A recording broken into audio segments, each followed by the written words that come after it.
Enfin, la tiktokeuse Marie Antoumba aux arrêts. Bakangi Marie Antoumba. Toebi Marie Antoumba. Pression, to rancune, to conflit oyo eposaki entre ye na pasteur Walesa et puis na notre confrère Israël Mutombo di Sango. Nani réellement akangisi Marie Antoumba azali koyebana te. Mais c'est vrai, Marie Antoumba tango azali convocation liboso. Akendaki nanu te yayi bale kutaki na Chine atindaki ba avocat na ye mais balingaki te balingaki ye moko ya tango wa ye do 4 jours 3 ou 4 jours après arrivé na ye na Kinshasa bakangi Marie Antoumba. La question reste à poser pour la énième fois. Nani akangisi Marie Antoumba? Israël Mutombo to pasteur Walesa. Yango tokosola na émission ya lelo.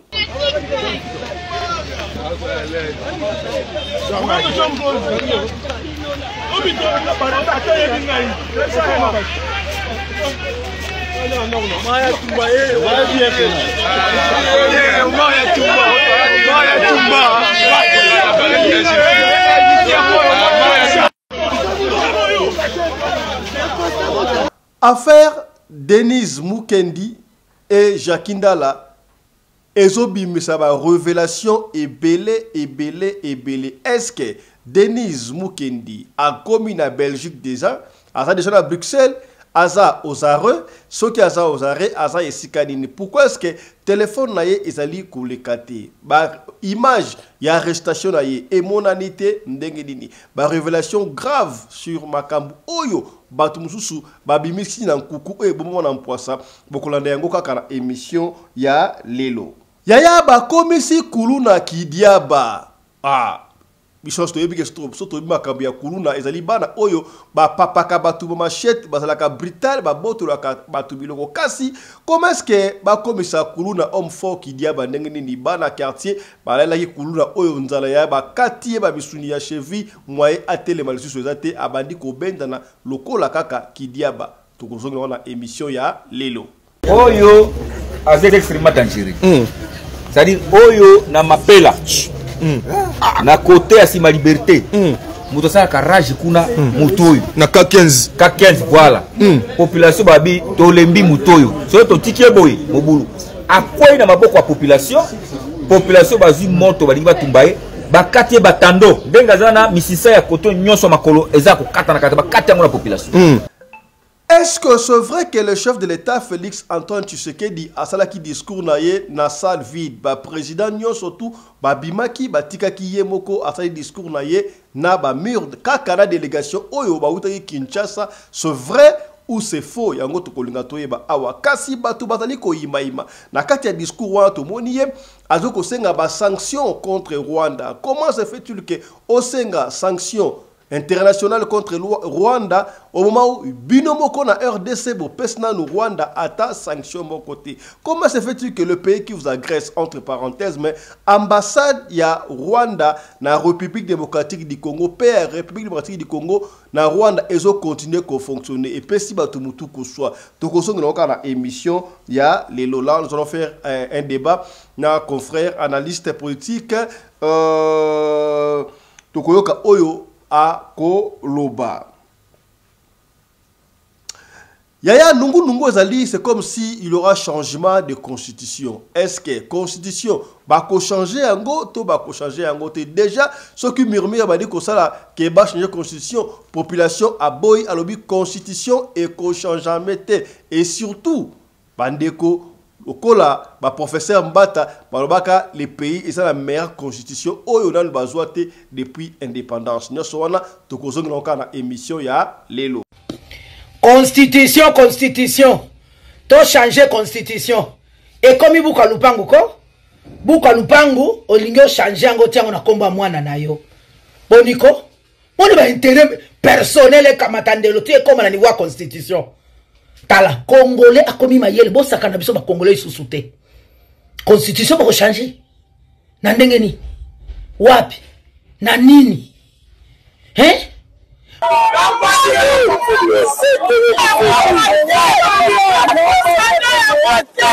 Un climat de colère est observé ce jour dans la ville de Kinshasa suite à l'idée d'Adolphe Muzito de dissoudre l'actuelle constitution. Fustigeant cette initiative, ces Congolais réagissent. Yaya nyonso ya nkuku ekomi kobima na poisa. Là nous allons s'envoler na Côte d'Ivoire et pas wapi sika ba décider ba accepter. Voilà que Laurent Gbagbo Oyo bakangai na CPI yé qui vainqueur ya élection. Kasi qu'est-ce qui s'était passé?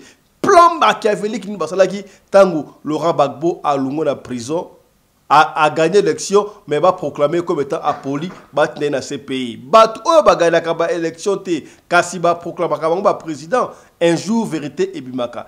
Andeko Oyo ba laisser le coller pour la Laurent Gbagbo. Les derniers moments de la présidence de Gbagbo, je les ai vécus avec Nicolas Sarkozy. Et là, les choses se sont compliquées. Les élections sont là. Et Laurent avait gagné les élections. Nous savons qu'il les avait gagnées. Comme Jean Ping les avait gagnées en 2016 à Libreville. Là, Gbagbo avait gagné les élections. Pas Ouattara. Pas Ouattara. Le Conseil constitutionnel a dit que c'était Laurent le vainqueur. Vous connaissez la dispute, mais bon. Ok, passons. Et le président Sarkozy me fait venir à l'Élysée et il me dit, il va falloir que tu appelles ton ami Gbagbo et que tu lui dises d'accepter de partir. Il aura un statut d'ancien chef d'État, 30 millions CFA, voiture, escorte, et s'il veut, comme il est professeur d'histoire, on lui trouvera une chaire, il pourra se déplacer à travers le monde. Découvrez rencontrepresquegratuit.fr, la plus grande plateforme de rencontres amoureuses sur Telegram et WhatsApp. Service disponible sur la plateforme Rencontres amoureuses, offre d'emploi, opportunités d'affaires, écoute et conseils. Nous connaissons tous quelqu'un qui est fatigué de son célibat et qui aspire à rencontrer la bonne personne. Parlez-leur de rencontrepresquegratuit.fr et invitez-les à rejoindre notre chaîne sur WhatsApp et Telegram. Retrouvez le lien d'abonnement sur notre page Facebook. Pour plus d'informations, écrivez-nous via WhatsApp au plus 43 681 84 59 59 74. Rencontrepresquegratuit.fr est le produit de la marque www.presquegratuit.fr, le plus grand centre commercial européen en ligne.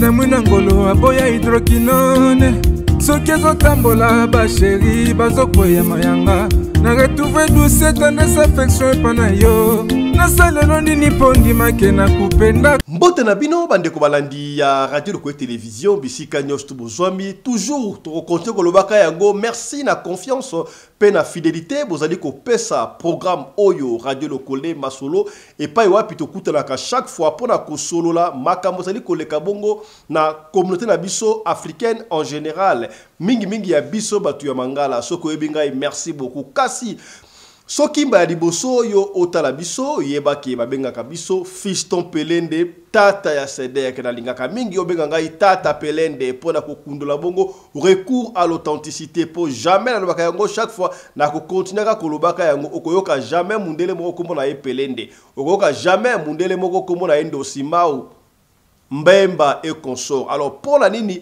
colonisation et si là nous devons continuer ya koportaka ba kombo na recours à l'authenticité bengangai tata Pelende. Voilà. Yaya partout et sika ozali partager yebisa bandeko émission et bandi papa Fiston abandi to kutani awa pona ko solola makabu o ezali bongo ya communauté na biso africaine généralement ya biso batu ya mangala na lobaka yango chaque fois yaya masolo otobetaka awa ezalaka pona ko nuire batu te ezalaka pona ko bebisa réputation ya qui que ce soit te kasi ezalaka kaka pona ko sunga esika ndeko akwei yo okwea te esika pe ndeko alongi asala nini yo pe o longa de objectif na biso yango wana soki okoti tomba liboso mona biso yo to sengi na yo o s'abonner soki o s'abonner ko bosa na te ko fina cloche notification pona orataka ba programme na biso ata soki mu kete. Voilà.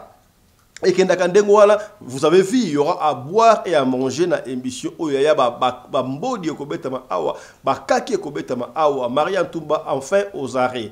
Pour Nanini, Marianne Toumba, publier arrestation naye Mukili Mobimba et Moni. Pour la Kaka Azali TikTokeuse. Alors, avant qu'on détruit Mers, Ndenge, PCA, accusation.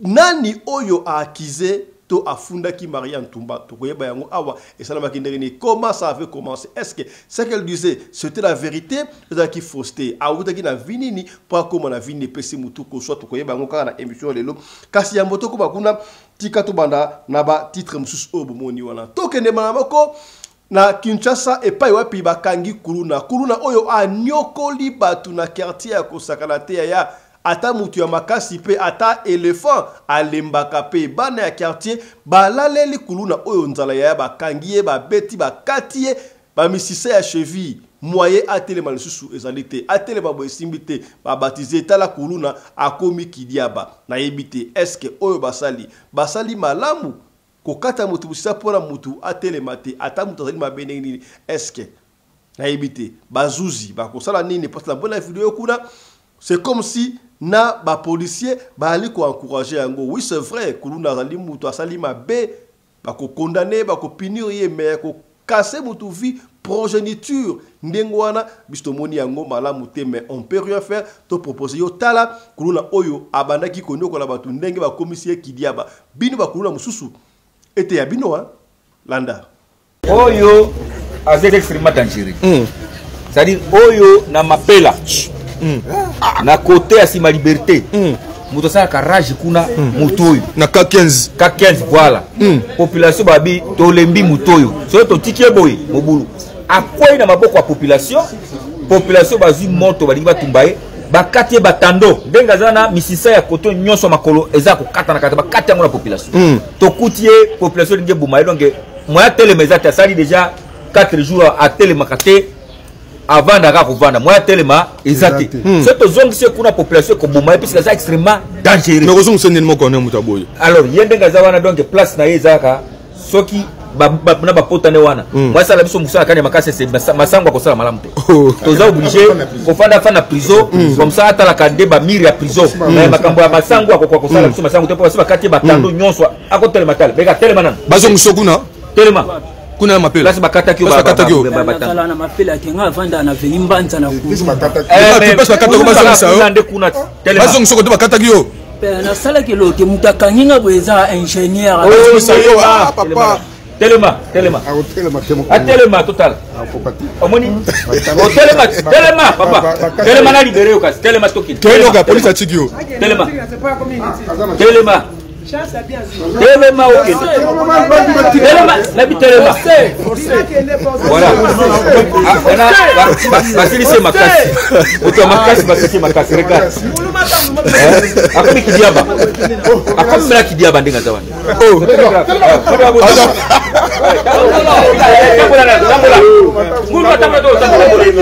Akomi kidiaba.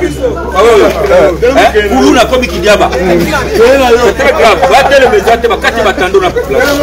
Allô, petit kilo.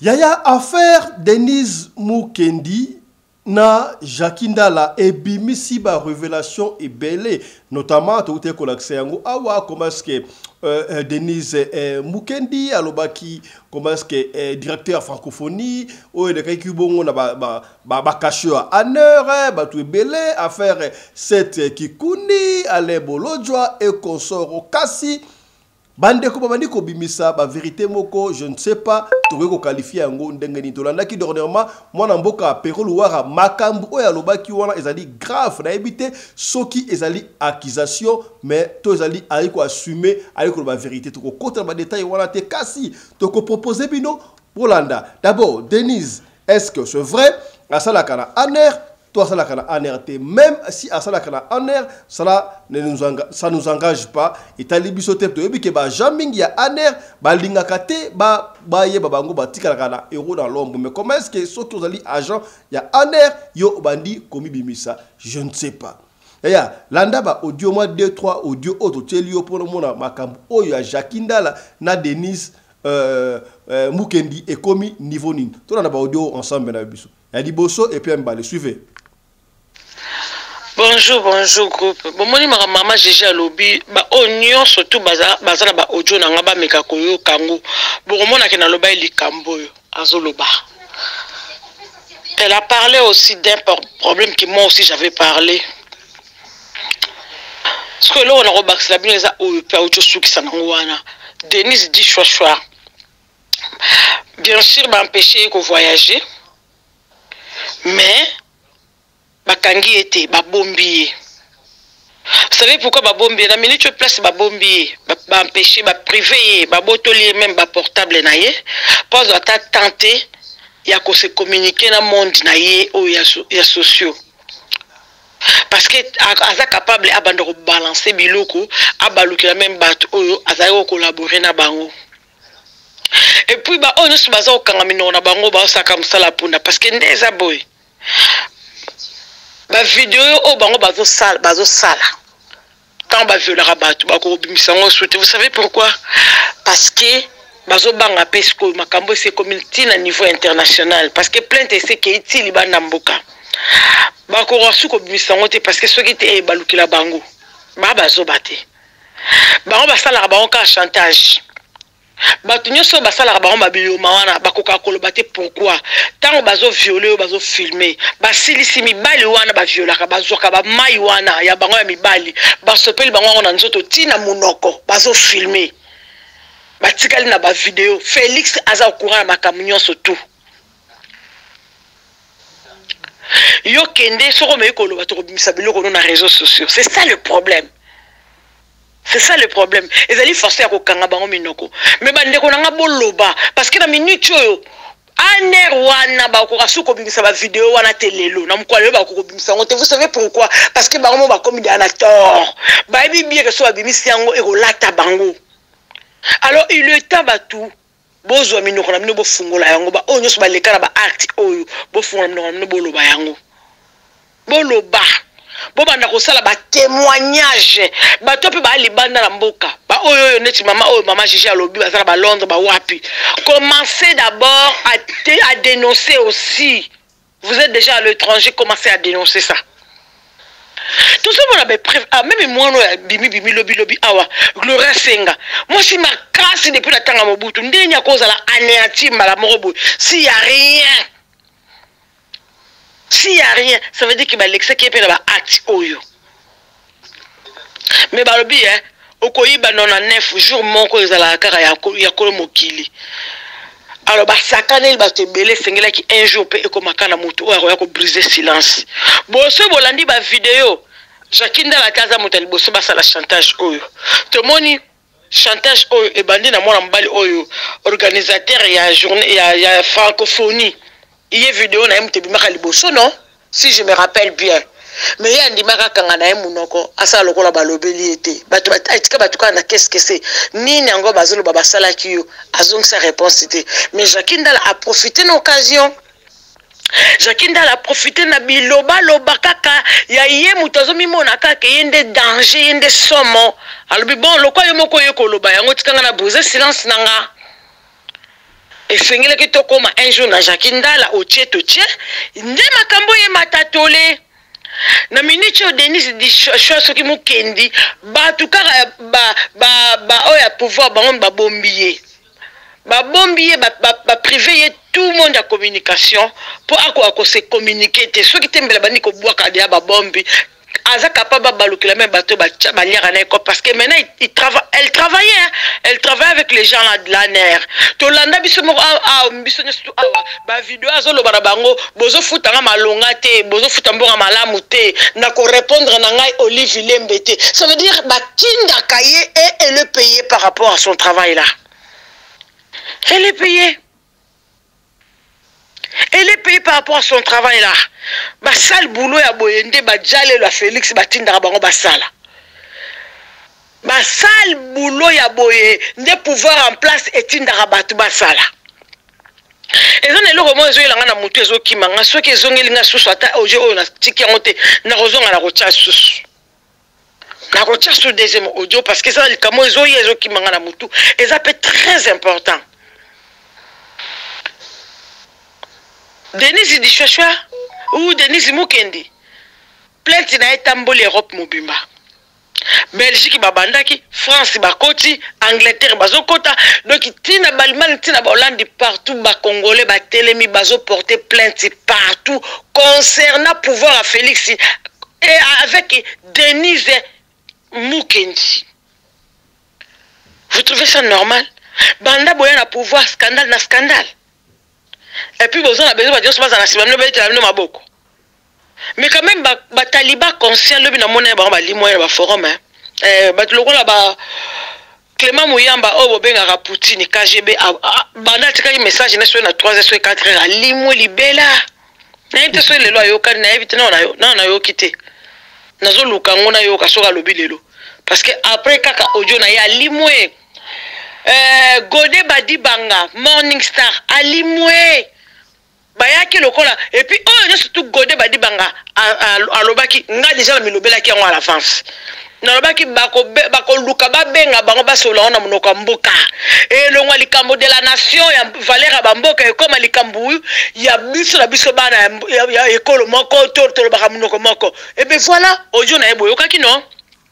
Et comme nous bengisa bango, bosolana bango, tokoke nango boyete, et tout ça batu ya munoko moko mboka. Oh, Godé Badi Banga, yo kasoni. Boso si c'est mboka Valère. Même ba Mobutu basala rapi makambu, ya mabe na mboko metikala eko bima na poisson lokola ya binote. Même Kabila Renya qui a wana batuna basala ki penyo seza ki en rose mais totrel comme na bozo baboyete babi basala ka baninga basala ka ba opération ezanga cicatrice ya bino bozo sala ba opération cicatrice en désordre et bien voilà les retombées sont là. Allez kasu na top Congo ke lobaki pouvoir na ngeza ya ba sodomite comme ça ba te belé ba refunguele munoko awa. Et c'est tamboli mokili mombe koti déjà na internet réseaux sociaux dans le monde entier. Ba bi déjà que pouvoir wana ya Kinshasa wana baza ko sodomiser ba opposants. Bozo ke na sonité. Tous les opposants o ba ko meka ko bima kaka bo surtout biso ba liam so bo mona ka biso me bosi bo sala biso pe yango. Hein? Mbibo si bo sala biso pe yango. Bosali bozuba mai wana bosopeli batuna elongi ti na munoko bafungola munoko boche bango yango bozo kasonité bomoni bino ba professeur bimarate atanye se kokisami te tami baleto misate kokisama Félix yo protéger Kabila na tour no kozanga muta protéger yo okosambwa lokwa mbongo kala quand babilo que je bima oyo comme kimi gauche baboyo kimi droite baboyo mboka nyoso tout Félix Okimela bakoboya yo parce que bayibi koza mbuma mabe. Tu étais le seul Congolais yakoya koyebisa biso ke Kabila kisara batu ba couper parce que yo moko yebi ke oleka na tatami oleka déjà na tatami ce Kabila kisara batu couper totkala komona ngo totkala pe koyoka te mais ya yo solo bimi ti na libana mboka soni pouvoir oyo. Voilà. Sonia pouvoir oyo. Et sa réaction, il y a vidéo voilà, et voilà sa réaction de et comme il bangisa, et comme il bangisa, ce qui mutuba kangi na aner et qui a passé par yango, maintenant ça nous pousse à réfléchir davantage. Le quoi de quoi tu koloba awa Gloria 5, Tolembi passe une fille forte, mais azala ki na aner tanga bimi nie est-ce que y'a les cas qui na zelawana soki kutu ba mbali bazo leka et bongo bana basi. Je me rappelle alors et fungola biso mémoire communicateur ya FCC ya Kabila c'est Papi Tamba alibwaki azalaki na aner tango asongi aye kosala vidéo wana Papi Tamba qui était bien portant mais a komi koloba na ndenge ya kolala. Est-ce que Papi Tamba pe a leka ki na situation wana te tala kuntseki tala kumamba. Est-ce que ezali moyen oyo bazoko utiliser pour na kokanga batu minoko tala kuntseki tala kumamba. Je crois qu'on va parler na invité na biso tango tokozoya akokota awa tona na audio oyo plutôt na basiko to le kalabaka mususu. Voilà, nazongi. Likambo yo video ya suka o na chena se. Marraine nanga lobi na chana se. Sa marraine c'est qui c'est? Bon voilà, je crois que ndeko oyo aza trop dur na discours na propos na on ne peut pas continuer na audio parce que aux radio le collé biso za la respect d'abord de lui-même biso za argument mais za ka kofinga te propos on ne peut pas continuer avec ça parce que c'est vraiment trop dur. Voilà. Il y a tout de solo ya constitution to yoka ki lokola nungu c'est comme si balingi ko changer constitution. Or to monaki ba professeur Mbata ba tumususu tangu mokonzi azwaki pouvoir ba communicateur ba ki non toza na constitution ya malamu banda Congo RDC et banda Congo depuis l'indépendance soki ba di ba changer yango ba ko amender yango na situation excusez-moi on a nini. Alors sika boye population peut entre parenthèses ba ki nungu wana baboyi est-ce que éco change jamais to éco change jamais te ba ko leka na référendum to ba ko leka la référendum attends parce que référendum ango soki population aboyi alobi non ba ko loba nini ya solo to ya lokuta on ne peut pas rentrer na ba débat mais plutôt to lingi to rafraîchir bino mémoire. Parce que l'histoire est une science qui étudie les événements du passé pour corriger le présent, en fait d'envisager le futur. Tout à l'heure, nous avons président Félix Antoine Tshisekedi avant comme président, makamwande koloba pour la constitution, on est maquillé à la magistrature suprême et puis sikawa. Entre parenthèses, est-ce que va changer, tout va changer, mais la population déjà a boyi va changer yango. Tout sanctionner surtout wana botala yango avant la population ndenge azoko boya changement ya constitué puis to zonga sika boy to yamba invité na biso.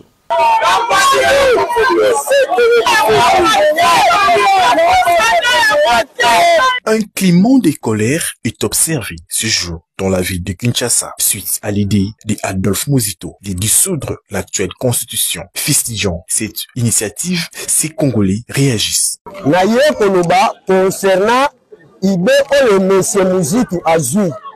Papa, ce que l'on connaît ça les anguilles, vanda boutique la biso distraction. Constitution oyo zoboya. Et sa constitution oyo ozalaki et ozala ministre. Au comptabilité nini. Alors va changer pour osala nini. Pourquoi babiloko eza capital bomo na kayamote. Bota la sociale ya peuple ndenge ezali. Tozo souffrir. Bino comment social oyo eza base bokoki ko toucher, bo toucha kayamote. Ozo yo la biso kaka idée moni va changer constitution pour osala nini. Papa nyonso Muzito.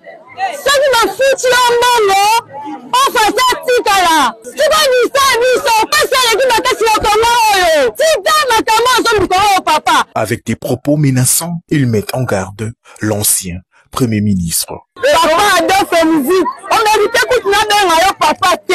Quand tu sors bien bon niveau changer les apports na bino na famille na bino na banda pour na bino. Na 2026 papa contre la présidente parce que avant ça makambo et peuple aza na ngo posaté.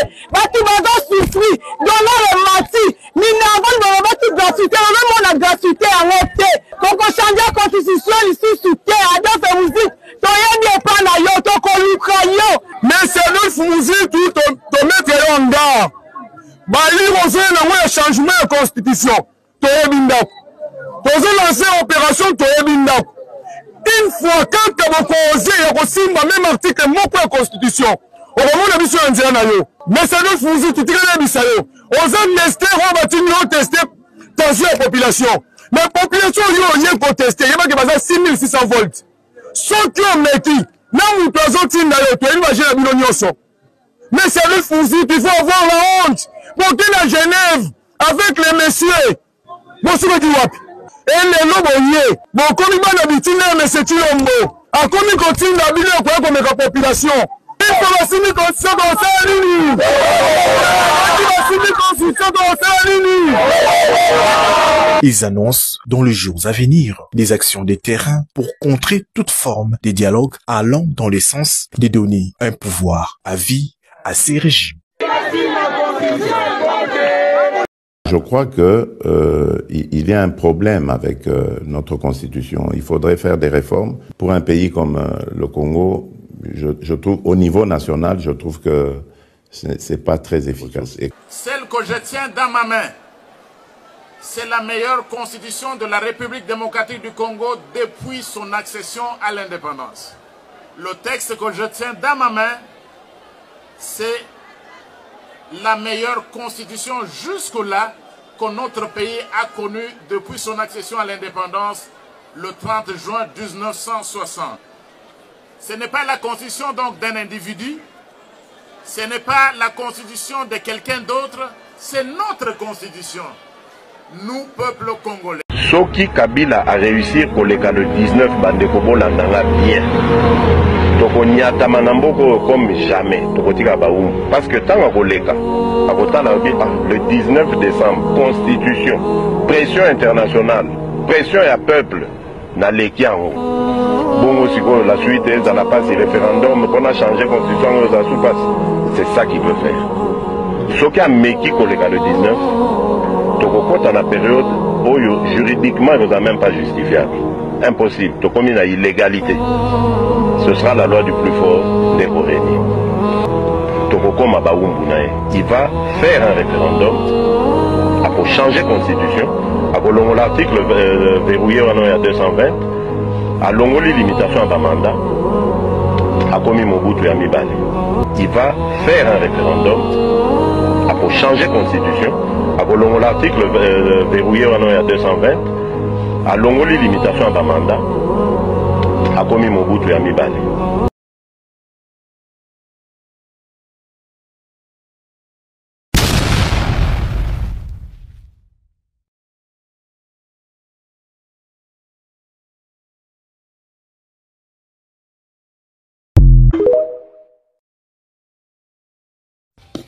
Constitution, constitution.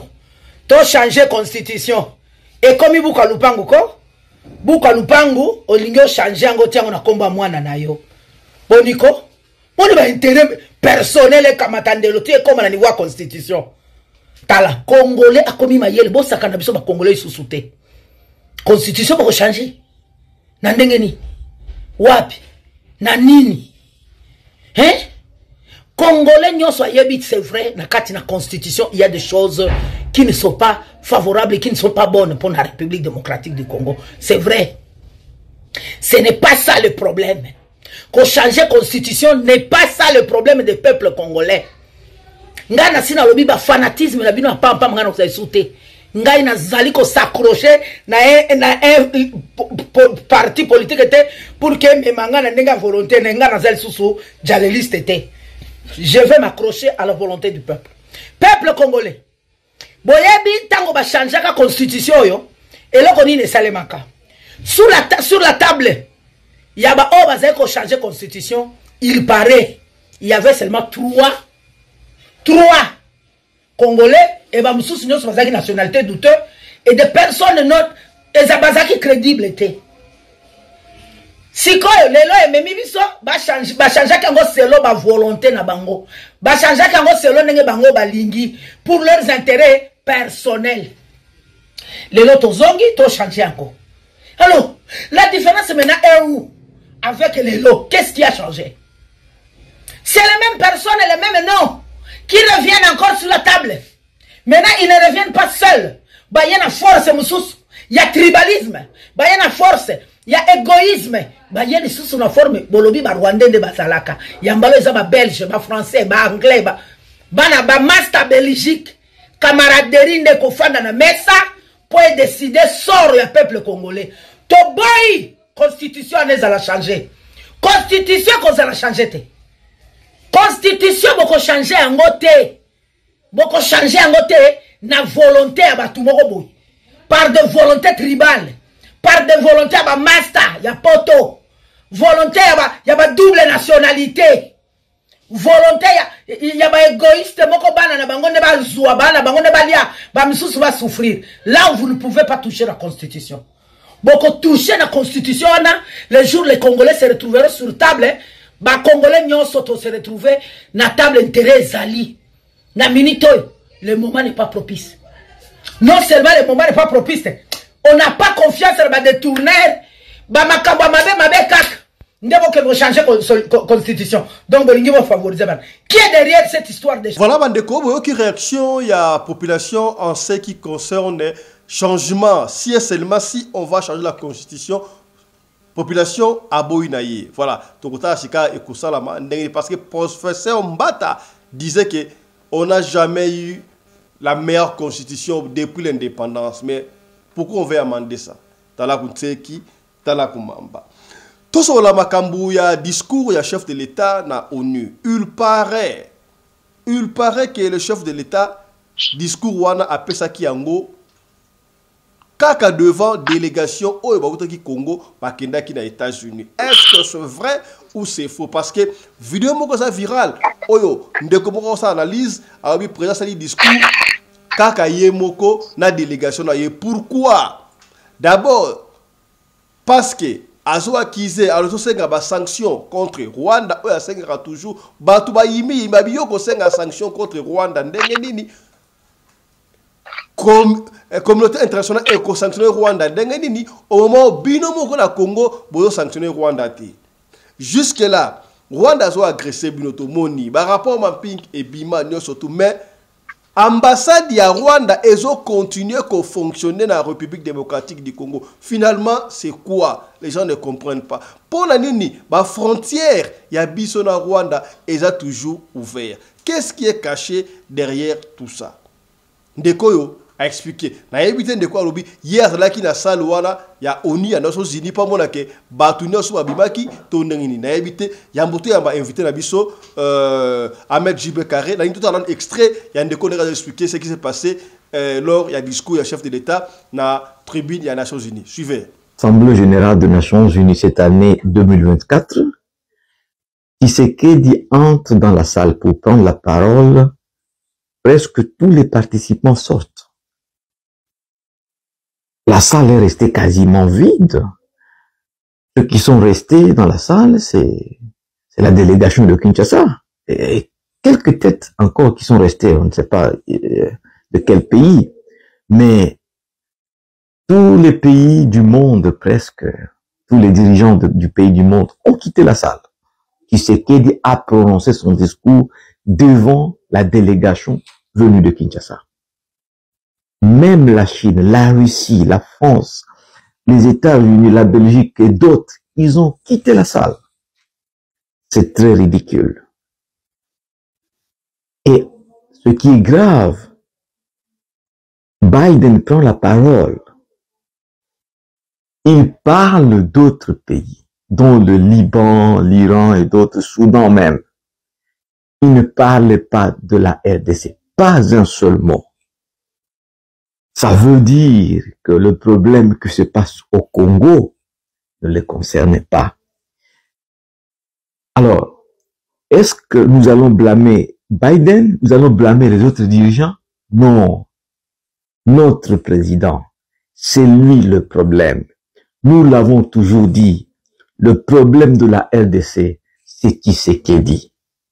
Tshisekedi fait la honte. Tout le monde est fâché contre lui. Il est là en train de crier, de se plaindre.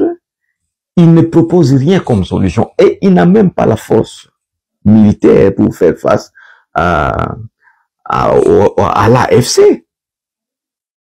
Et tout le monde qui voudrait voir le Congo debout, un Congo fort, un Congo prospère, est déçu de voir un monsieur qui est à la tête du pays. Il ne comprend rien. Tout ce qu'il sait faire, c'est arrêter les opposants et d'autres qui parlent, qui le critiquent, et même d'autres qui sont arrêtés pour des raisons d'appartenance ethnique. Et les dirigeants du monde sont en train de voir ça.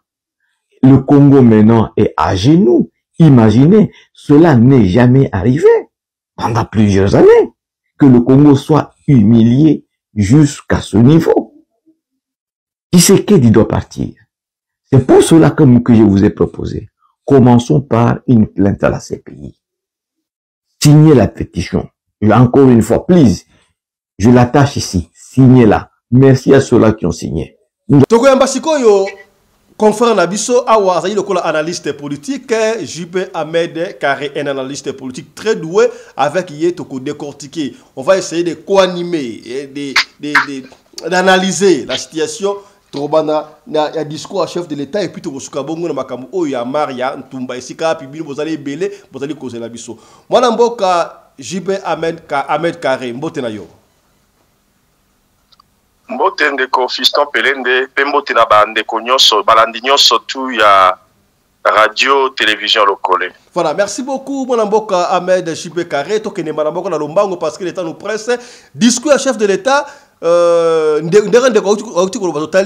il paraît parce que nous on n'était pas là, balakisipe ensemble était, il paraît à Salaki Yango devant kaka délégation na Yakinango, na quelques personnes dont la salle était pratiquement presque vide. Et puis contenu un discours wana, analyse na yo, lecture na yo sur ma caméra sur Osanine. Oui, je pense que Nazaka est en ligne. Hein? Oui, allez-y, on t'écoute. Ok, analyse nanga ezali vraiment simple, hein? Et puis je vais aller droit au but. Analyse est simple. Dernièrement, Totala qui n'a rentré parlementaire, il y a Sénat, Tanwezongi, et Zanandeko Moko, honorable Essenda. Yépe aloba qui la même chose. Alobi nini. Problème ezali, biso moronde mututo komi problème na minute oyo. C'est vrai, après rapport mapping, et un rapport Moussousou Oebima qui toujours il y a Nations Unies, Oezola qui s'ake, Rwanda a réellement agresseur na biso la République démocratique du Congo. Mais au côté de la Siko, Nangambu na biso o tozali Congo, tozali kosenga na communauté internationale, donc na Nations Unies, va sanctionner Rwanda. Mais alors que biso moko Congo n'a nous sanctionné Rwanda te. Ma relation diplomatique na biso est toujours en bon et due terme. Alors, comment pouvons-nous demander na mutu mususu, comment na mutu mususu à punir moi na yo bana no betiete? Ndewana et Sika les bas blessent avec notre République. Et on se demande maintenant, qu'est-ce qui ne va pas en réalité? Pourquoi est-ce que nos frontières sont toujours ouvertes? Pourquoi est-ce que nos relations diplomatiques sont toujours en bon terme? Pourquoi est-ce que notre ambassade se trouve toujours à Rwanda, est opérationnelle au Rwanda, et puis l'ambassade du Rwanda aussi est opérationnelle en République démocratique du Congo? Nous n'avions cessé de le dire, nuit et jour, qu'il faut d'abord que la République démocratique du Congo sanctionne le Rwanda. Et monsieur est la lingala, tu lingma maya ndunda ayo kama kama zayi koloba. Kena bisa longa polo lo poto e kota mwa koko so epa maya ndunda. Toke na lingala na ndinga. Likamote tata ya Sadek. Na lobi boye, to lembi te koloba yango butu tongo pe pokwa ete sengeli na biso mboka ya Congo et sa sanction d'abord na Rwanda. Et la seule meilleure manière ya biso ko sa sanction na Rwanda ezali kaka ya kokata ba relation diplomatique na biso nyonso et puis kokanga ba frontière na biso. Rwanda a bénéficié ata na eloko moko te de la RDC, biso pe na bango to bénéficier ata na eloko moko te. C'est alors que la communauté internationale a comme na biso sérieux parce que jusque là bazo mon biso toza moins sérieux, c'est comme si toyebi makabu o tozali. Est-ce que l'État congolais ne craint pas ceux qui akangi frontière na biso côté à Kisenyi na Rwanda Kisenyi na Goma kuna population gomatracienne bako souffrir pardon na ba vivre frais yanga otika ondengo wana? OK, ndeko pelende na bandeko nyonso bazali kolanda biso à travers du monde. Bo fungula matoyi bolanda likambo na zolo babalamu. Sikoyo tokobanga bandeko na biso bakufa na nzala, to tokobanga bango bakufa na mandoki. Qu'est-ce qui est eloko nini ezali makasi mingi? Parce que lelo oyo tolobaka yango mikolo nyonso puis tozo mema yango liboso ya mokili mobimba pona kolobaka no voilà to perdre presque plus de 10 millions plus de 10 millions de personnes oyo bakufeli biso na mboka et puis plus de 6 millions de déplacés. Siko to continue kaka ndenge wana pona koboya keno bango balala nzala. Siko na mutu alala nzala alukate eloko nyonso oyo ko permettre à survivre. Na mutu akufa eloko ni eza malamu. Soki ba moni keno voilà eza malamu peuple akufa na masasi, akufa na machette, ba violer ba maman na biso bandeko na biso ya basi pe basi na biso na ba koko na biso ya basi ba violer bango ke ba kufa nzala alors wana to mon esika nini ya ko condamner ba côté. Donc olikolo ba ke donc la communauté internationale ngala benga on ba décider ba ko sala ile ko moko te Nzambi bisomoko nanu tozui makasi wana te ya ko kata relation diplomatique ko kanga ba frontière donc avant ba on va intervenir on doit passer d'abord par là vous le dire comme ça. Papa Pelende ezali kaka ndenge wana ndenge olobi wana parce que ezala ngo simple po bino moko bolakisa ba bosenga batu basala bino est-ce que d'abord na okende na biso mwa musika pona nini lelo oyo ba communauté internationale wana ba mona ka Rwanda sérieux na makambo etali misolo po na ko defisa misolo FMI a defisa misolo na ba pays oyo baza crédible. Pourquoi est-ce que Rwanda zo la crédible biso tozo la incrédible eza pona nini parce que bazoyo ka ke pa na biso te azoki 100 millions akimi nango azoki 200 millions akimi nango azoki boye et puis tout ça là ça ne se fait qu'en millions mais bazomona esika moko te bato wana baza ko kangama nde yango tina nini ezozala même pasi na FMI wana ba defisa biso bambongo de la même manière pe na likambu ya conflit oyo eza pe kaka ndenge wana aussi longtemps que biso ba omona makambu na biso nyonso na Rwanda po comment ça fait que ba omona bino bozo seka bazomona peuple na bino bazala bango ensemble bazomona makambu nyonso to bango bozo kende Rwanda ngo ti lelo bozo kende Rwanda bazoya na Congo makambu nyonso za ko fungwa siko na batu ya ndenge wana ozobisa bango ke noté bino bo punir bango ba otu na bino mais est-ce que vous êtes sérieux vous-même bozo punir batu wana te bozo sanctionner bango te makambu na bino ezali tozomona ba frontière na bino za ko fungwa tozomona ndenge ba frontière wana ko fungwa nango tozomona ndenge ba soudana bango baza ko kota bazo sa makambu nyonso balingi baza ko bima bino moko bozo inquiété te comment est-ce que bozo la pour ça et inquiété biso ba oyo tozali ya musika est-ce que c'est vrai que ndenge de quoi lobby chef de l'État à cela qui discours na presque salville kaka beaucoup plus de délégations oyo ba utaki na bango Kinshasa ba kedaki na New York et si c'est vrai on n'a pas confirmé mais on suppose d'après toi si c'est vrai pourquoi est-ce que la salle était vite en bandi ba bimaki pour la nini et ça signe à sabotage et pourquoi les Congo peut accepter cette humiliation de Ngwana c'est dû à quoi? En tout cas, ndeko Pelende kaka ndenge yo moko lobby eza na conditionnel. Alors ngai pe na koloba yango kaka na conditionnel. Naza na discours mobimba kasi c'est vrai. Na monite sikani ni obalakisi biso salle. Mais si réellement salle ezalaki vide, ezokende kaka na volet moko oyo ya makambo toza koloba tout à l'heure. Cela veut dire bazomona biso ke non toza sérieux te, diplomatie na biso eza ko sala malamu te, yango wana bango ba mona dino po ba yebi déjà tant mukonza so banda discours ba yebi déjà lelo ninga zo lo babwe lo baneka makambo wana osinga biso to sanctionner Rwanda aussi longtemps que na minute oyo bango moko bazala bango makambo na bango nyoso to ezokende nango malamu tout ça là alors à quoi bon biso to fanda na kati ya salle toyoka mutu azako ba makambo déjà to yebi ki akoloba mais ye moko na action azokoka kusala yango te c'est là où le problème se pose alors nous allons profiter de cette occasion pour demander à la diplomatie congolaise, au ministère des Affaires étrangères, ministère na biso ya intérieur, na chef na présidence, bazwa makambu na maboko, bakang. Mais les kambango peut to bandi koloba yango mikolo nyonso toza ko comprendre te. Ceux qui za na makambo e bomba mi na kuku. Oyo bazo sanga ko biso tozo sanga koyeba. Mais ba bimisa yango pour ça pour que toyeba to tika kolobela makambo to tika ko déranger bango parce que le pays en réalité appartient à nous tous. Voir bandi ko na biso baza ko souffrir, baza ko kufa. Et ko ki jamais ngai lokola loboko ya Congo.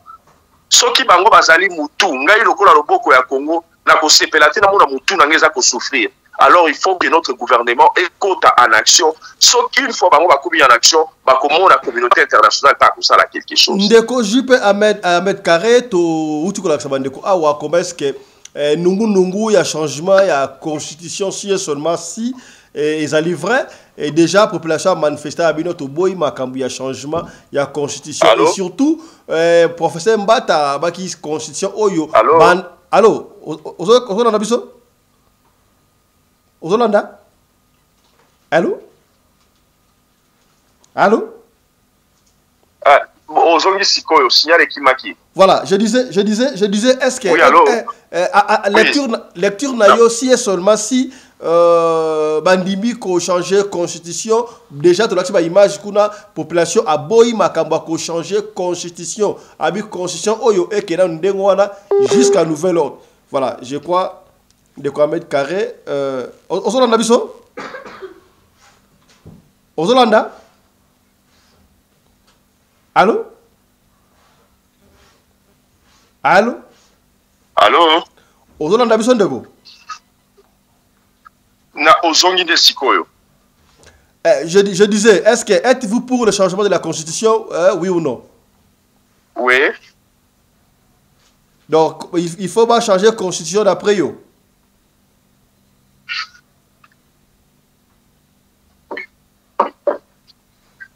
Allô? Allô? Pardon? Est-ce que Oza pour ou contre changement de la Constitution? Bon, na évité ce qu'on a pour ça répondre kaka oui ou non, tu n'as pas sa moi explication. Allez-y, parce que oui, ce qui oui, il y a ça biso siko ba point il faut pas changer et est-ce que c'est le moment parce que image de toute la vidéo à la population a boy changement de la Constitution pour le moment. Tous les nan yo ce qu'on peut ça analyse na yo. Ndeko Ahmed JB Carré est revenu. Voilà, on va aller rapidement. Je disais, est-ce que, puisque la population est bon, changement de la constitution, est-ce que la constitution doit être changée ou bientôt c'est la nan? Bon, en tout cas, ngai na koloba boye. Constitution wana ezali na balacune beleza na mambo belé ya malamu te o ezali na kati ya constitution wana o ekosenga vraiment échangeamé. Mais sikoyo problème ezali avec makambo ndenge eza kotambola sikoyo tozomona justice moko boye ya 2 poids 2 mesures.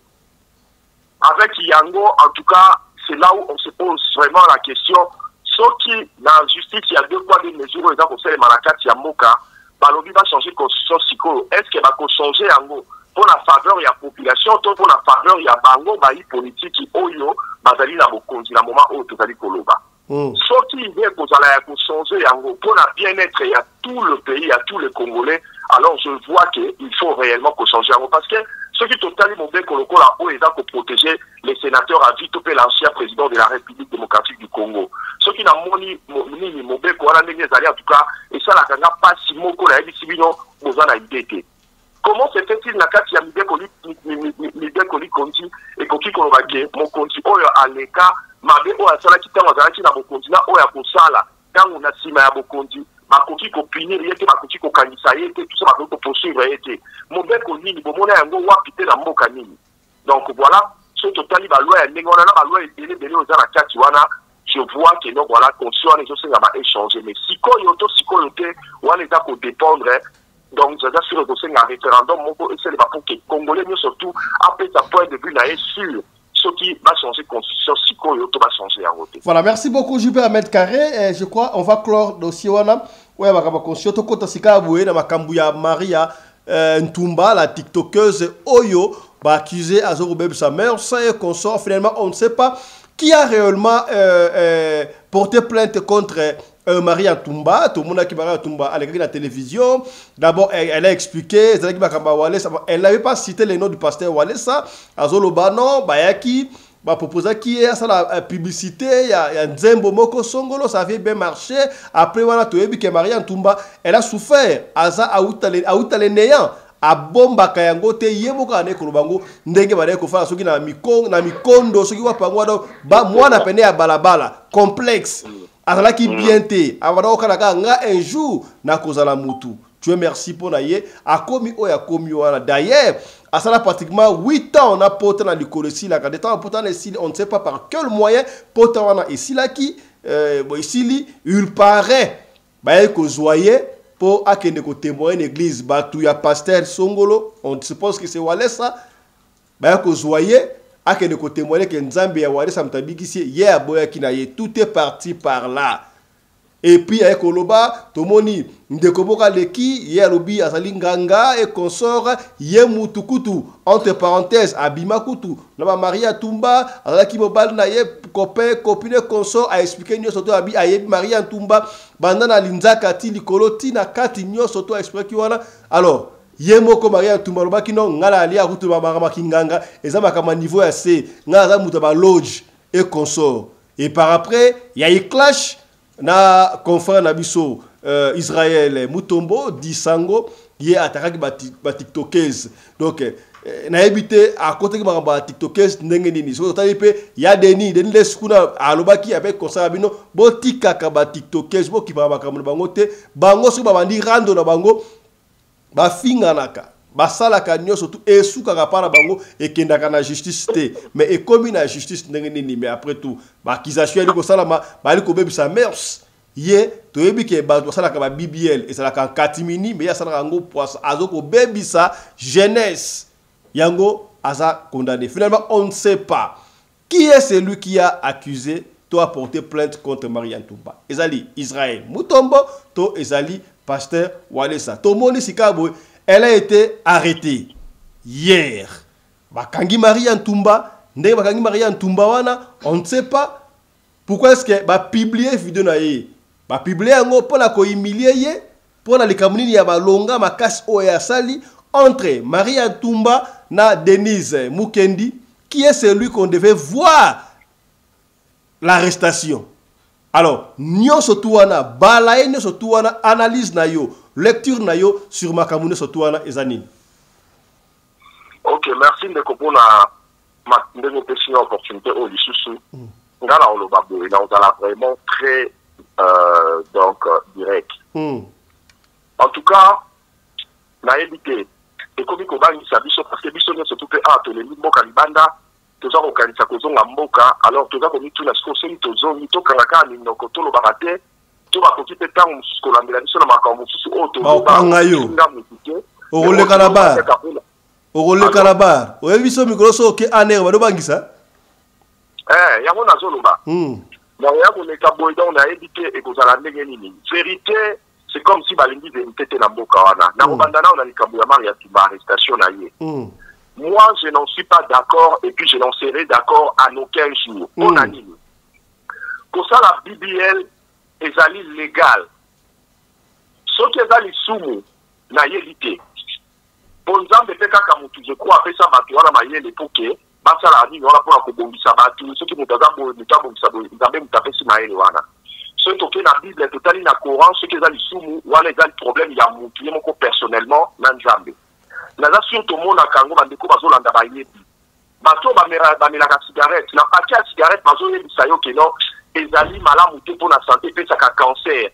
omoni et balobi ce qu'on met la na yo donc mutu azoke na sombe longo na shop atangi pena likola pake nango elobi kopesa cancer masombi apeli sika ameli masanga balobi kotekela mela yango avec responsabilité kotekela yango na moins de 18 ans te mais tout le monde a bana pe ya ba 17 ba 16 ans baza komela masanga baza koteka yango bazosala même ba publicité na ma télévision ya mokili mobimba alors BBL bato basala yango mwana moke jamais aokende osala BBL pourquoi parce que aozala même bongo wana wapi akosala BBL parce que eza réservé mpona bato baza na bamoyen c'est là bato wana nyonso baza na bamoyen ce sont des adultes baza baresponsable ya baacte na bango ndenge moko bato bamelaka cigarette na bato oyo bamelaka masanga alors comment est-ce que bokende okanga mutu na kati ya mboka parce que mutu wana alobi keno voilà azopesa publicité ya BBL bokanga ye alors que bacompagnie gouvernement ya mboka a permettre la compagnie d'ailleurs conseil la biso masango ezobebisa bato na mona ki na vidéo moko policier ameni masanga na terrasse azosuba kaka liboso bato kaka place atelema bisi nzoto na ye ya mibali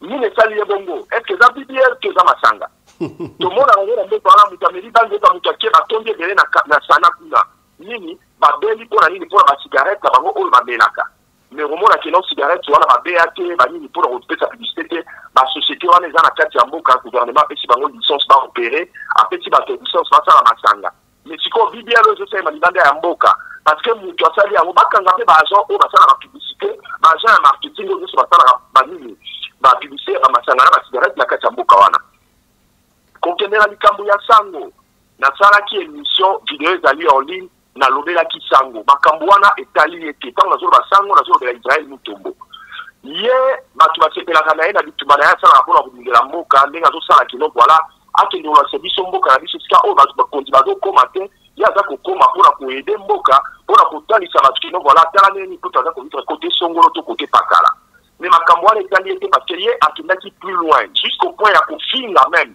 batiktokers alors que batiktokers ya bato tant basala makambo ça na TikTok mutu nyonso akotaka na TikTok te bazosala ngo na télévision nationale te bazosala ngo même pas na télévision privée bazosala ngo na TikTok eza réseau social etika oyo mutu yemoko soki alingi akoti kuna ake kotala et puis mutu pe nyonso so akoti kuna akopona eloko oyo ye alingi kotala est ce que makambo nyonso tu oyo bayebisaka biso batindaka biso na tosala ngo netra ke na baeglise na bamoske nyonso tokendaka batindaka bato basala kaka malamu mais tango bato baosala mabe wana kasi mais papa sango afingaki batiktokese te alingaki kaka asauve mœurs ndeko Fiston Pelende afingaki bango naza na bavideo naza na émission nakoki kotindela yo lien nango olanda alobaki nini bango afingi bango bilongi mbungi abina bango bilongi mbungi bamabubu afingi mabubu na bango afingi bango nini donc afingaki bango eza vraiment injure dans le vrai sens du mot ozomona na recadraki ye même pour akoyebisa ye ke non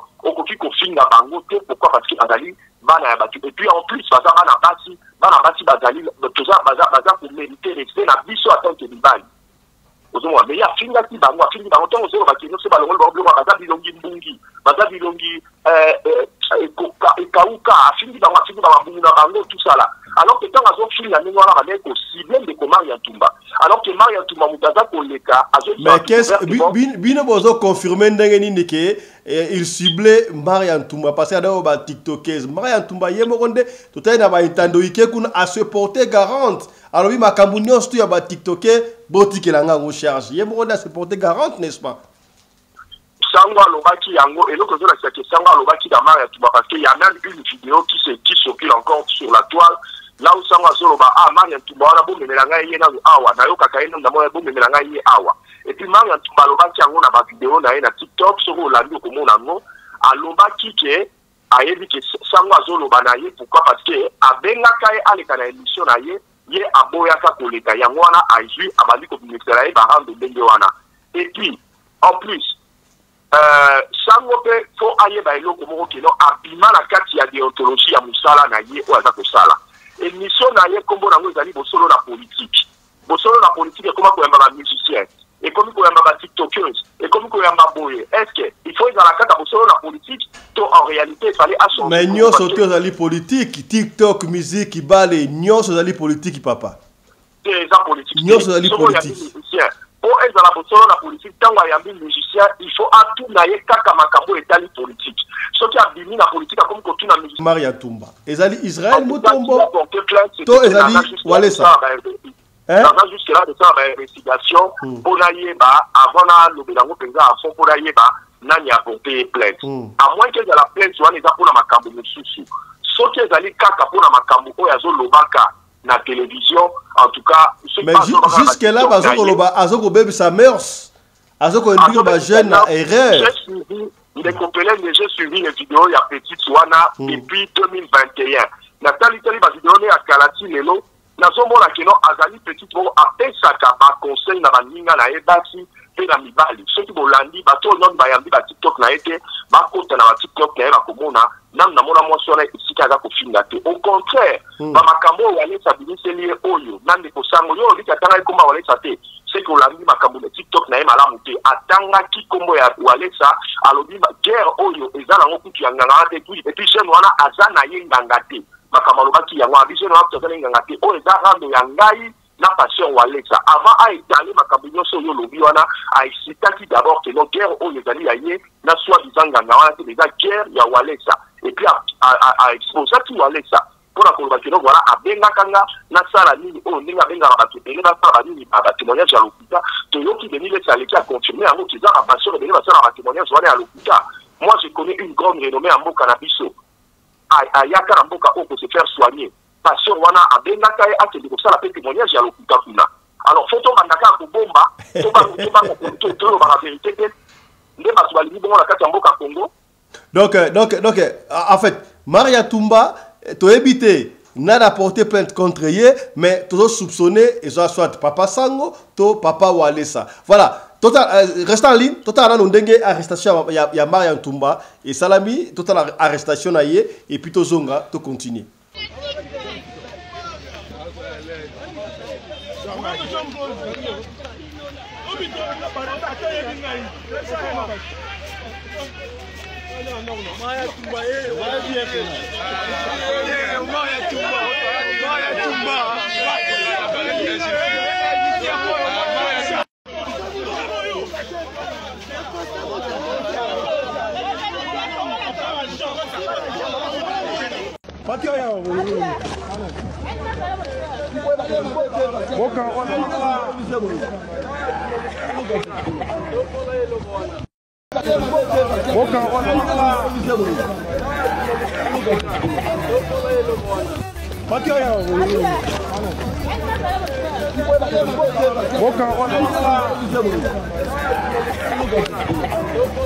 Voilà. Totali wana arrestation ya Maria Tumba, moi et salinga passi, tout le monde est ensemble na yo Ahmed JB Carré confrère. Voilà comment est-ce que une jeune dame, moi na moi si, bala mibali ba simbiye ya Chris, balasa image wana. Bala mibali ba simbiye. Makolongulu bazoko ya na ye na palais de la justice. Bakangi Maria Tumba. Ba tout ça lo bana ki bien kuna tombola jipo wana tombola bedo. Pourquoi cette humiliation à Salini ni à grave? Dans le parallélisme, étant analyste et puis confrère, entre Marie Tumba, Kaka Bakambozo le Baono à Sali, na Denise Mukendi, des vrais comme on a eu, vrai comme on a eu, ah c'était encore qui? Baba comme on a eu, Meno Kajinga, Denise, voilà, Meno Kajinga. Denise dit, Menoka Jinga dit Denise Mukendi, j'ai du mal à prononcer ça. Entre Bangomi Balé, Nani Oyo arrestation aye et cause la publier pour assure, d'après yo. Premièrement, ndeko ozolo ba ozenga kaka confrère et analyste, mais au bosani siko que non ngaite na humanitaire parce que j'ai une ONG là où je défends tout le monde, que ce soit la femme ou l'homme. Ok. En réalité, ce qui est ok, il a le droit de l'homme. Et si tu as mis la carte, il a le droit de la femme et Zali. Ce qui va dans le kanga moana, il y a moi si, ma coquille jamais continue de la policier, il va kanga et tout va simbaye dans zoto. Vraiment. C'est d'abord permis selon la loi. Alors je ne sais pas où est-ce qu'on nous amène dans ces pays. Attends, en Mboka Oyo. Au Congo, on a pas biloko amitié à privé. On va dire boîte de mitomba. Ma côté sécurité à moitié, va dire sécurité à mobile. Oyo ya mobali bazo sécher bazo fouiller kaka ba oyo ya mibali oyo ya basi bazo fouiller kaka oyo ya basi siko mbongo na biso tozala ba policier te tozala ba policier pour que bazo mona mwasi bakangie batiki mibali nde batimba ina maboko bakanga kae bi batu ba intoxica ba ba isa ba que non ba inciter ba te botombola e botombola ngo boye alors to yebite kokoti saye kuna neti batu nyoso ba mona kae kaka na TikTok baluka bamona nzoto na eza ndenge nini est-ce que tango akokota kuna na bakasho na bango akozala safe beko nani bato bazali kokanga ye wana parce que tozomona mibali bakangi ye. En tout cas c'est là où vraiment le bas blesse et puis ils sont ça la passe sikoyo okomona soki non voilà ya on a outi koloba les bas. Est-ce que on va pas la doiter vient Martin Fayulu mbote na yo j'ai été doité bako doité été c'est yango des problèmes yango tout ça ko bituna. You have less than 1 minute. On va découvrir Matambo, on va monter encore à TikTok, on est en se payer ça pour ça. Alors, là où nous de la justice, il y a 2 poids, 2 mesures. La personne qui devrait normalement être inquiétée, interpellée, arrêtée ou écoutée, Yewana Azak circuler librement à la mondiale vidéo sur la Katanga, Azok continue toujours pour finir. À finir, dans les conditions à Est. Là, vous parlez de Denis vidéo, déjà, Denis qui il paraît, elle est aux arrêts.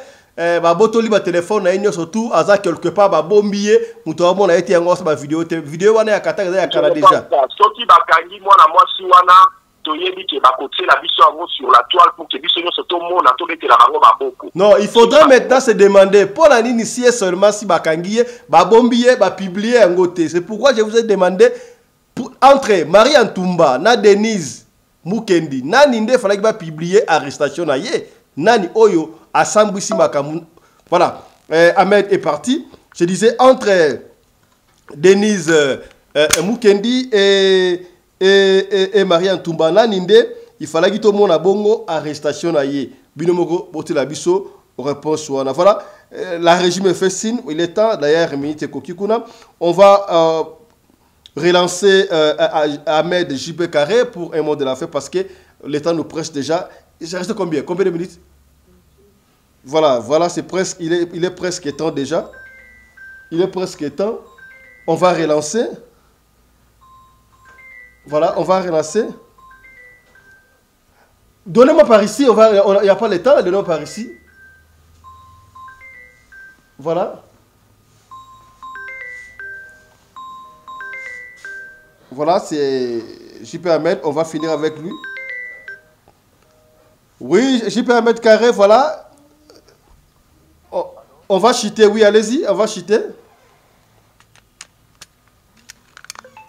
Allô, oui. On a concilié ça dans le baboué. La personne qui devrait être arrêtée. Et ça simple, hein. Et ça simple de Kopelende. La personne qui devrait être arrêtée et puis bala qui s'en est bakangi au bakinyon Congo mobimba, y compris diaspora et ça causé là. Et ça a quitté la dame au babé qui a combo ya Denise Mukendiwana. Mais alors que Romo na kino voilà, y est ce qui réellement bakangi mais y a yé ba bombi. Il y a Moutou, oh, Koutasali, Moutou a touché jusqu'à la sûreté de l'État. Il y a tout comme ça, à tes vidéos, il y a Kala. Mais Toyo Kaya za kofinga, depuis Toyo, ba moi la monsa ko bimana banini. Musala les alaka ko finga. Na ba to pouvoir a finga ka banga raté. Na ba tribu a finga ka. Na mboka a finga ka. Mais il y a za inquiété, ba kangi, ceux qui ba lobi ba kangi ya solo, mais ba bombier donc ça veut dire que prisonnière moko ya valeur encore, ba bombier. Mais Oyo, moi la bateau à soit il faut perdre soit finga jamais ba konzi, a finga jamais a touché jamais sûreté à l'État. Ne yowana Oyo bango ba moni malamu pona ko humilier. En tout cas, nzamba zo mona makambo yo nyoso. Voilà, voilà un message de compassion pour Marie Ntumba en 30 secondes. On a fini. Allô? Voilà, comprenez que la connexion fait défaut au niveau de notre confrère, il n'y a pas de souci. C'était un grand plaisir de recevoir JP Ahmed Carré, au Sénat d'analyse Mouro Kitoko, au Togo, le Baraka. Force à toi, Marie Ntumba. Voilà, tu es là? Merci. Tu es là? Merci.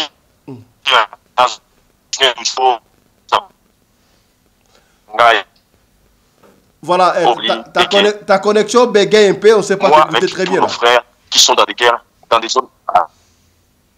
Voilà, on ne sait pas t'écouter très bien. Il n'y a pas de souci. Prochainement, tu vas y revenir. Voilà. Les derniers moments de la présidence de Gbagbo, je les ai vécus avec Nicolas Sarkozy. Et là, les choses se sont compliquées. Les élections sont là. Et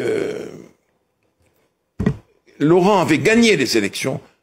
Nous savons qu'il les avait gagnées. Comme Jean Ping les avait gagnées en 2016 à Libreville. Là, Gbagbo avait gagné les élections. Pas Ouattara. Pas Ouattara. Le Conseil constitutionnel a dit que c'était Laurent le vainqueur. Vous connaissez la dispute, mais bon. Ok, passons. Et le président Sarkozy me fait venir à l'Élysée et il me dit, il va falloir que tu appelles ton ami Gbagbo et que tu lui dises d'accepter de partir. Il aura un statut d'ancien chef d'État, 30 millions CFA, voiture, escorte, et s'il veut, comme il est professeur d'histoire, on lui trouvera une chaire, il pourra se déplacer à travers le monde. Je lui dis, il n'y a pas de problème. Il me dit, va dans le bureau de Claude et tu appelles Gbagbo. J'ai appelé Laurent. L'aide de camp, le colonel me l'a passé. Laurent Gbagbo me dit, alors Bob, comment va? Je dis, Laurent, ça fait des années qu'on se connaît. Je te passe un message du président Sarkozy. Je suis dans le bureau de Claude Guéant. Il te demande ceci, ceci, cela. Ce que je viens de dire. Il m'a dit, tu diras à ton ami Sarkozy que je serai son Mugabe. Bob, je t'ai assez entendu. Et il a raccroché. Et je suis allé dire à Sarkozy, il me dit, alors comment ça s'est passé? Je lui dis, bon, voilà comment ça s'est passé. J'en suis malheureux. Il a bondi de son fauteuil. Il dit, puisque c'est ça, je vais le vitrifier. Vitrifier. Vitrifier. Je lui dis, Nicolas, s'il te plaît, le Conseil constitutionnel a déclaré qu'il avait été élu. Il a dit, je vais le vitrifier, j'ai un mandat, et je vais le faire. Et le lendemain ou le surlendemain, Laurent était tombé, conduit à comme nous l'avons vu et su à La Haye.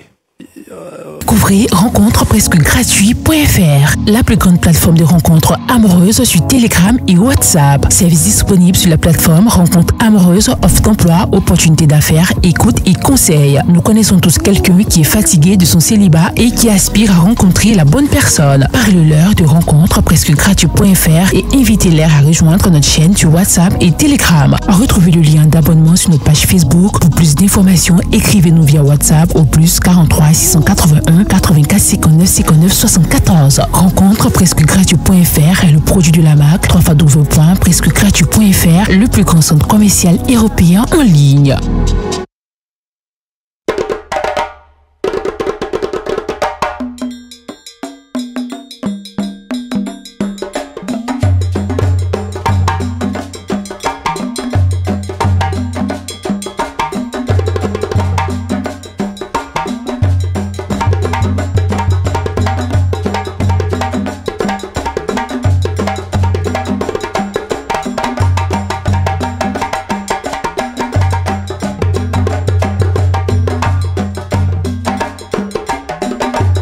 mobali mbinga na mwina ngolo aboya hydroquinone soki ezotambola basheri bazokwea mayanga na retrouve douce tendresse affection epa na yo nasalelo nini mpo ndimake na kupendaka sana shitakwacha pelende